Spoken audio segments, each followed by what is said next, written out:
आज आपके साथ जो खबरें शेयर करने जा रहा हूं, बड़ी अहम तरीन खबरें, आखिर तक भी लोग सुनिएगा। आप इमरान खान की पार्टी में शामिल थे जब उन्होंने पार्टी बनाई थी, फिर आपने छोड़ दिया था। इस पार्लियामेंट ने आखिर रेजोल्यूशन पास करनी है कि इमरान और उसके साथियों को रिहा करो। असेंबली के अंदर धुआंधार तकरीर भी आपने सुन ली। उसी धुआंधार तकरीर के अंदर इमरान खान की जीत को, तहरीक इंसाफ की जीत को आपने वाज़े तौर पर सुन लिया। इमरान खान से मुलाकात का फैसला किया गया है। इमरान खान से कौन मुलाकात करेगा ये आपको बताएंगे। 65 हल्के खुल सकते हैं, किस तरीके से ये आपको बताएंगे। आसिफ अली जरदारी और बिलावल भुट्टो की एक नई गेम तैयार होगी है, गेम पर कब अमल होना है ये आपको बताएंगे। फजलुर रहमान की एक बड़ी डिमांड, नवाज शरीफ उस डिमांड के बाद हो गया परेशान। क्या डिमांड थी?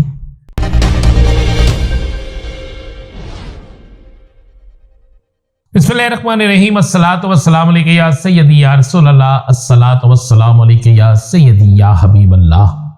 तमाम सुनने वालों को अस्सलामु अलैकुम। मैं हूं राना अज़ीम और आप देख रहे हैं राना अज़ीम ऑफिशियल यूट्यूब चैनल और फेसबुक पेज। असेंबली के अंदर धुआंधार तकरीर भी आपने सुन ली। उसी धुआंधार तकरीर के अंदर इमरान खान की जीत को, तहरीक इंसाफ की जीत को आपने वाज़े तौर पर सुन लिया। इमरान खान की जीत के हवाले से एक ऐसे शख्स ने जो नवाज शरीफ का करीबी साथी रहा, उसने क्या कहा, जरा पहले ये सुन लें। आप इमरान खान की पार्टी में शामिल थे जब उन्होंने पार्टी बनाई थी, फिर आपने छोड़ दिया था। मेरी उनसे अलग सलग मामूली बातों पर बात हुई थी, लेकिन बात है जनाब स्पीकर, जब पाकिस्तान के अवाम ने उनको वोट दिया, उसको बदलना पाकिस्तान से गद्दारी है, अवाम से गद्दारी है।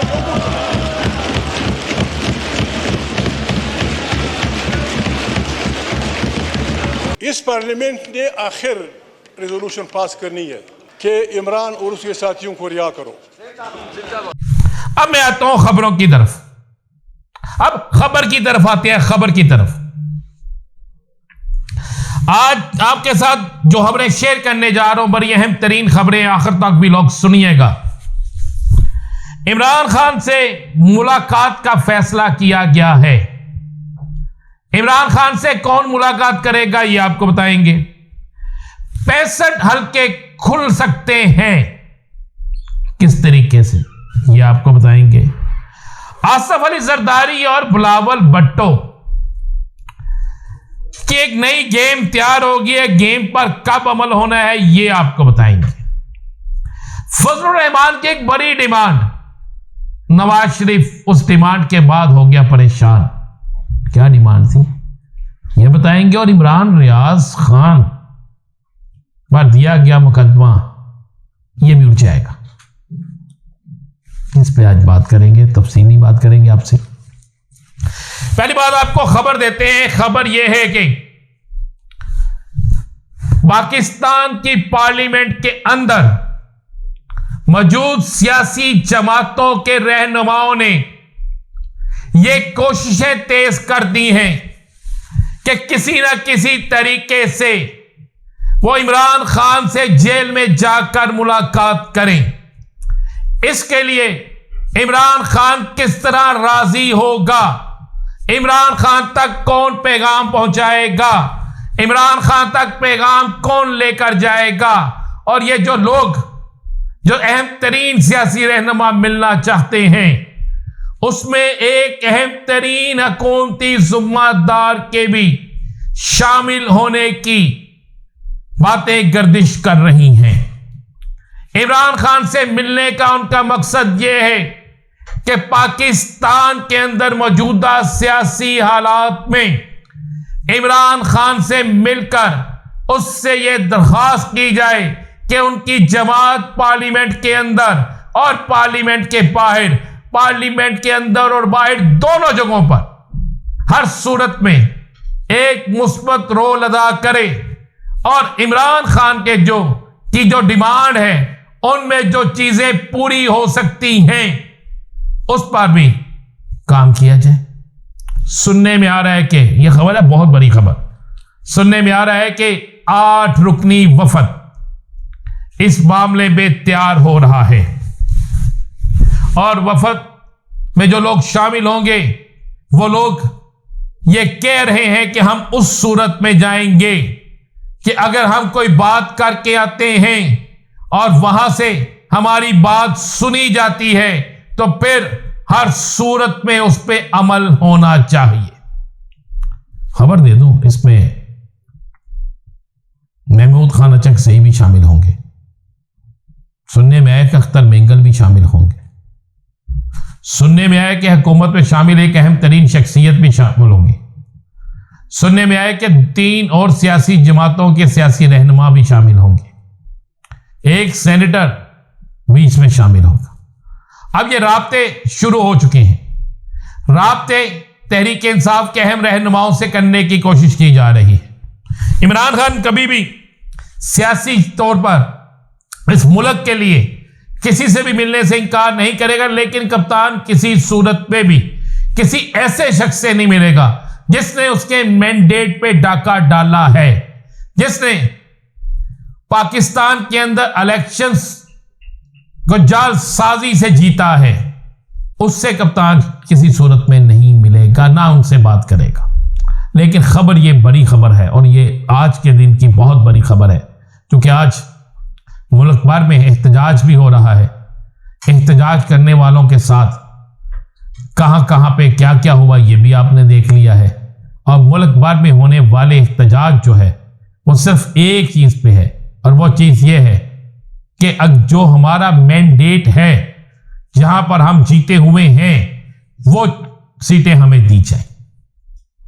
तो आपको अगली खबर मैं दे रहा हूं कि अहम तरीन जराए कहते हैं कि अब इस बात पर बड़ा अहम तरीन तरीके से गौर हो रहा है कि 65 हलकों को, 65 हलकों को, हालांकि डिमांड बहुत ज्यादा है, लेकिन 65 हलकों को किसी वक्त भी खोला जा सकता है। उसकी एक वजह है, मैं आपको वजह बता देता हूं कि उनके अपने आईनी माहिरीन ने कहा है कि जिस अब जो हाई कोर्ट के ट्रिब्यूनल बन गए हैं, जहां पर इलेक्शन के हवाले से शिकायत जा रही हैं, वहां पर तगड़े वकला और वहां पर अगर समाअत होती है तो कानून और आइन के मुताबिक फार्म 45 का फैसला होता है, और फार्म 45 के ही फार्म जो होंगे उन्हें ही गिना जाएगा। और जिन हलकों में 3-3 उम्मीदवार एक जैसे फार्म लेकर आ गए तो फिर किसी सूरत में भी वहां पर कोई भी किसी किस्म का भी प्रेशर कबूल नहीं होगा और फिर मेरिट पे फैसला होगा, और जिससे एक बड़ा अच्छा खासा डेड पड़ेगा मुस्लिम लीग नून को और 2 और सियासी जमातों को। इसलिए सुनने में आ रहा है कि इससे पहले कि कुछ हो, 65 हलकों को खोला जाए, उसमें से कुछ लिए जाएं, कुछ दिए जाएं। हालांकि सबसे बड़ी ज्यादती तो यह है और सबसे बड़ी बेशर्मी भी यह है कि इस वक्त मौजूदा सियासी सूरत हाल में शर्म आनी चाहिए उन सियासी जमातों को जो अपना हिस्सा लेने के बाद भी महसूस नशिस्तों के लिए इलेक्शन कमीशन में गए हैं। सोचना चाहिए उन्हें कि एक तो डाका, बल्कि एक तो चोरी, ऊपर से सीना जोरी, लेकिन ये भी इन तमाम चीजों के बावजूद भी हल्के तो खुलेंगे। सीटें दें या ना दें, लेकिन हल्के खुलेंगे। अगली खबर आपको दे दूं, आसिफ अली जरदारी और बिलावल भुट्टो की गेम तैयार है। बिलावल भुट्टो हर सूरत में वजीर आजम बनने के ख्वाहिशमंद हैं और इसका इजहार वो आज के दिन भी किसी जगह कर चुके हैं। इंतजार सिर्फ ये हो रहा है कि किसी तरीके से आसिफ अली जरदारी साहब को सदर पाकिस्तान बनाया जाए और उसके बाद फिर ऐसी गेम डाली जाए कि खुद नून लीग के जनाब आप वजीर आजमशिप ले ले। यह गेम तैयार हो चुकी है। फजलुर रहमान ने मियां नवाज शरीफ के आगे एक बड़ी डिमांड कर दी है। वो डिमांड मियां नवाज शरीफ साहब पूरी नहीं कर सकते। वो डिमांड बड़ी मजेदार है। वो डिमांड क्या है ये मैं आपको बताऊंगा अगले व्लॉग में। खबर देता चलूं कि एंटी करप्शन की तरह इमरान रियाज पर यह मुकदमा भी खत्म हो जाएगा और जल्द वो आपके दरमियान होगा। इजाजत दीजिए, अल्लाह हाफिज।